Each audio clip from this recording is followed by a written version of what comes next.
মুচমুচে পরোটা খেতে চাইলে এভাবে বানিয়ে ফেলুন।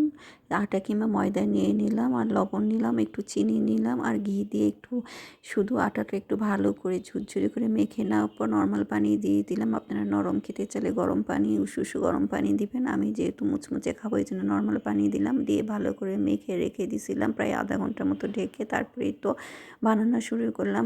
পরোটা বানানো, রুটি বানানো অনেক ঝামেলা, জায়গাটা অনেক মেখে যায়। এটা বানানো থাকলে ভেজে খেতে ভালো লাগে, এই জন্য আমি কিছু রুটিও বানিয়ে রাখি, আর এই তো পরোটাও আজকে বানিয়ে রাখলাম। যেহেতু দেখেন জায়গাটা মেখেই গেছে, এই জন্য ভাবলাম এই জায়গাতে এখন একটু পরোটার আটাটা মেখে বেনে নিই। আর এই তো হালকা করে ভেজেও নিচ্ছি। নেওয়ার পরে এগুলো ঠান্ডার পর বক্সে ভরে রেখে দেবো।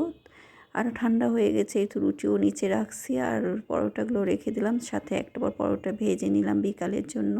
এটা বিকালবেলা, সকালে যেহেতু বানিয়ে রাখছি বিকালে খাবো দেখি একটু মাংস তরকারি সে ভাবলাম একটু ভাজি তো কেমন হয়েছে। আর এত কষ্ট করে বানানোর পর একটু না দেখলে হয় যে কেমন হয়েছে কী সমাচার। তো একটা ভেজে নিলাম, দারুণ হয়েছে, মুচমুচে ফুলকো ফুলকো ঘিয়ে ভাজা পরোটা আর সাথে গরুর মাংস তরকারি। তাহলে কেমন হয় বলো তো।